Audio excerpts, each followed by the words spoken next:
सबसे पहले प्रवीण अत्रे साहब, आपका ही रुख कर लेते हैं। नेता बीजेपी के तौर पर आप हमारे साथ जुड़े हैं, क्या वाकई आपको भी लगता है जैसा कि ब्रजभूषण शरण सिंह कह रहे थे कि ये राजनीतिक साजिश थी, है? क्या वाकई ये राजनीतिक साजिश है? देखिए, पहले तो हमें एक बात को समझना पड़ेगा। लगातार एक बात कही जा रही है, भारतीय जनता पार्टी के सांसद ब्रजभूषण शरण सिंह कुश्ती संघ के अध्यक्ष इस वजह से नहीं है कि वो भारतीय जनता पार्टी के सांसद है, क्योंकि कुश्ती संघ एक इंडिपेंडेंट बॉडी है, बाकायदा चुनाव लड़के उसका अध्यक्ष बना जाता है। ब्रजभूषण सिंह ने चुनाव लड़ा और वो अध्यक्ष जीत गए। वो भारतीय जनता पार्टी के सांसद हैं, लेकिन इसलिए बार बार ये सवाल खड़ा करना भारतीय जनता पार्टी के ऊपर, एक independent body Bharatiya Janata party का कुश्ती संघ से कोई लेना देना नहीं है, इस बात को हमें समझना पड़ेगा। लेकिन जो बात आपने पॉलिटिसाइज की है, देखिए इस विषय के अंदर जब धरने की स्टेज से सरकार विरोधी नारे लगे, मोदी जी की कब्र खोदने के नारे लगे, वो नारे लगे जो शाहीन बाग में लगते थे, अगर इस तरह के नारे लगेंगे और इस तरह की बातें होंगी तो स्वाभाविक है कि खुद ब खुद इस विषय को पॉलिटिसाइज कर लिया गया, या यूं कहिए कि ये विषय पॉलिटिसाइज होता नजर आने लगा। नहीं, एक मिनट बस यहीं पर आपको रोकूंगा, जवाब का मौका आपको दूंगा। आप कह रहे हैं कि इस तरह के नारे लगे, ये नारे तो पहली बार इस बार लग गए, उसका खेद भी जताया उन्होंने। 18 जनवरी 2023 जब पहली बार ये लोग बैठे थे, किसी को भी नहीं बुलाया था, क्या तब भी ये राजनीतिक साजिश थी? क्योंकि इशारा ब्रजभूषण जी की तरफ से यही है कि ये राजनीतिक साजिश थी और है। मैं इस पर आपका जवाब चाहता हूं। देखिए, पहली बात तो ये है, मैं यहां स्पष्ट कर दूं कि मैं ब्रजभूषण शरण सिंह का प्रवक्ता नहीं हूं, भारतीय जनता पार्टी का। मैं भारतीय जनता पार्टी की तरफ से, क्योंकि सांसद है आपके। जी वही जवाब दे। जी बिल्कुल सांसद है, लेकिन यहां पे हम बात करते हैं कुश्ती संघ के इशू की। कुश्ती संघ एक इंडिपेंडेंट बॉडी है जिसके वो अध्यक्ष है। ये दोनों एक अलग अलग बॉडीज है, दोनों अलग अलग संस्थाएं। लेकिन यहां विषय जो आपने जनवरी के धरने की बात की, देखिए जनवरी में जब धरना दिया, खेल मंत्रालय ने संज्ञान लिया और बाकायदा पहलवानों से बात करके ही कमेटी बनाई थी। तो भारतीय जनता पार्टी का बड़ा स्पष्ट मानना है कि जब एक कमेटी बन गई थी तो पहलवानों को उस कमेटी की रिपोर्ट का इंतजार करना चाहिए था। ठीक है, उन्होंने रिपोर्ट का इंतजार नहीं किया, उनको लगा कि रिपोर्ट में देरी हो रही है वगैरह वगैरह, उनके अपने कारण थे। उसके बाद वो इस विषय को लेकर अगर माननीय सुप्रीम कोर्ट में चले जाते हैं तो मुझे लगता है कि जिस एफआईआर के लिए वो लड़ाई लड़ रहे थे कि साहब एफआईआर दर्ज होनी चाहिए, जब एफआईआर दर्ज हो गई है तो अब उनको इस बात पे विश्वास भी करना चाहिए। मामला कोर्ट में चला गया है तो उनको इस बात का धैर्य रखना चाहिए कि जब मामले की जांच होगी, जांच में जो दोषी पाया जाएगा उसके खिलाफ कार्रवाई होगी, तो कम से कम थोड़ा धैर्य का परिचय देते तो ज्यादा अच्छा रहता। ठीक है, लेकिन बजाय धैर्य का परिचय देने के जिस तरह के बयान अलग अलग आ रहे हैं, ये काउंटर था मेरे पास, मैं आपकी इस बात को समझ गया, मैं रखूंगा इस बात को भी सामने। लेकिन मेरे साथ इस वक्त रंजीत खोसापा साहब भी जुड़े हुए हैं, अंतर्राष्ट्रीय रेसलर हैं, और मैं कोशिश करूंगा अगर बाकी गेस्ट इस बात का बुरा ना माने तो मैं रंजीत खोसापा साहब को बीच में लाना चाहूंगा डिबेट के। रंजीत जी, जो कुछ भी जंतर मंतर पर चल रहा है, खेल संघों के अंदर क्या हालत है वो सामने ला रहा है, या खेल संघों के एक वर्ग की चिंताओं को ही सामने ला रहा है? क्योंकि सभी पहलवान, सभी लोग इसमें शामिल हो गए हों, वो तस्वीर भी इस प्रदर्शन में उभरती हुई नहीं दिखी है। नमस्ते, मैं रंजीत खाशाबाद यादव महाराष्ट्र से बात कर रहा हूं सर जी। आप सभी को पता होगा कि मेरे पिताजी स्वर्गीय पहलवान खाशाबाद यादव, जिन्होंने देश के लिए पहला व्यक्तिगत तौर का ओलंपिक का मेडल हासिल किया था 1952 के हेलसिंकी ओलंपिक्स में जी, और उनके बाद हमारे देश को 44 साल मेडल के लिए और तारीफ की।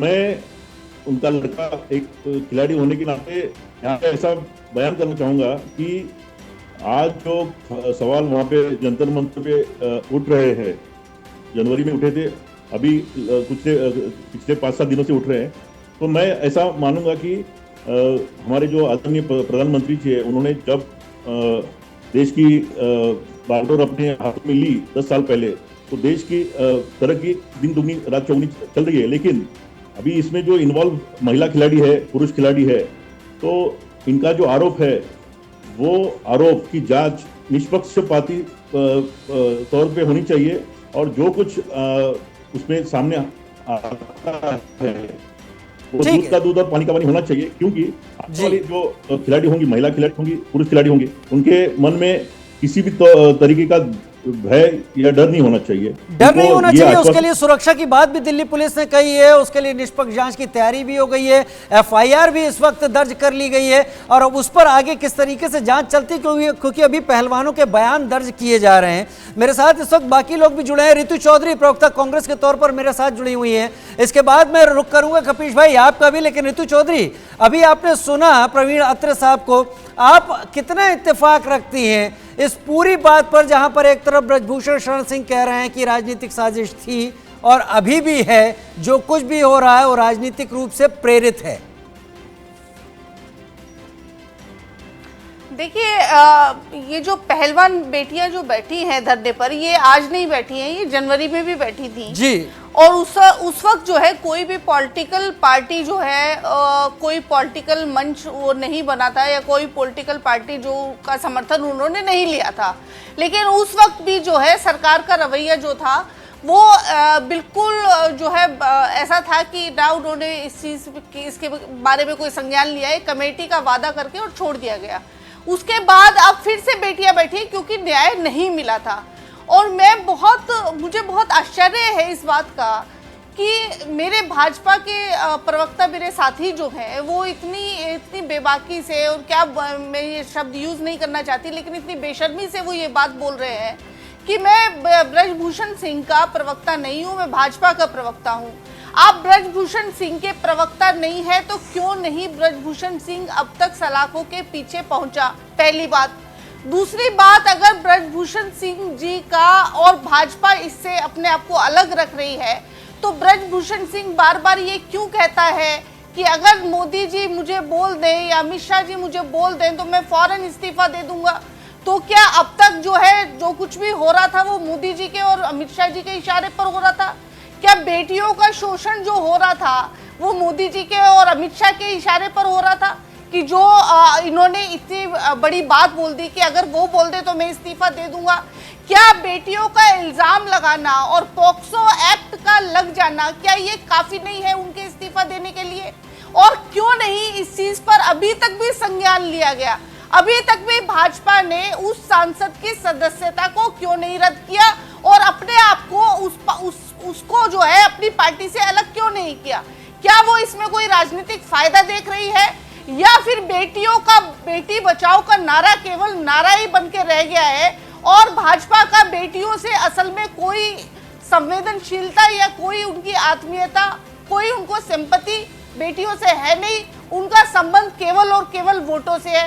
दूसरी बात मैं कहना चाहूंगी कि इस प्रकार का व्यक्ति जो इतना बड़ा बाहुबली है और इतने मुकदमे उस पर दर्ज है, आप देखिए एक पोस्टर तो जंतर मंतर पे लगा हुआ है जिसमें 38 मुकदमे जो है वो संगीन धाराओं में उस व्यक्ति पर दर्ज है, जिस पर अभी तक कार्रवाई नहीं हुई है। वो मुकदमे जो है फाइलों में बंद है और 2 मुकदमे अब हो गए, टोटल जो हो जाते हैं 40 जो है संगीन धाराओं में मुकदमे इस व्यक्ति पर दर्ज है। इस प्रकार के अपराधी बलात्कारी को और जो ये सरकार जो ये बात करती है कि वो माफिया और अपराधियों के खिलाफ की बात करती है, मैं कह रही हूँ सब अपराधी बलात्कारी माफिया तो आपकी सरकार में बैठे हुए हैं और बड़े पदों पर बैठे हुए हैं और इसको तो आपने बच्चों के सर पर लाके बैठा दिया है। कौन कौन किस किस बड़े पद पर बैठा है उनके नाम भी बता दीजिए, इस प्रोग्राम में ये भी साफ हो जाए कि कौन कौन किन बलात्कारी उन पदों पर बैठे हुए हैं। ऑथेंटिकेट करेंगी ना आप? देखिए, बलात्कारी बैठे हुए थे, कुलदीप सेंगर बैठे हुए थे बड़े पद पर, बड़े जो नेता थे भाजपा के, चिन्मयानंद जी है बड़े नेता थे भाजपा के। अभी मैं इसलिए कह रहा हूं, देखिए मैं इसलिए कह रहा हूं अपराधियों के साथ मेरी कोई सहानुभूति नहीं है, किसी तरह की सहानुभूति नहीं है अगर उन्होंने अपराध किया है, लेकिन विषय से हटकर अगर आप जाएंगे तो फिर आपको उस चीज को सामने रखना पड़ेगा। मैं रुक करूंगा एडवोकेट कपीश श्रीवास्तव का, जो कानून के जानकार भी। आऊंगा प्रवीण अत्र साहब, आऊंगा। आप जवाब एक साथ दीजिएगा, जवाब एक साथ दीजिएगा, क्योंकि अगर राजनीतिक मैदान हो गया है तो जवाब दीजिएगा। एडवोकेट कपीश श्रीवास्तव,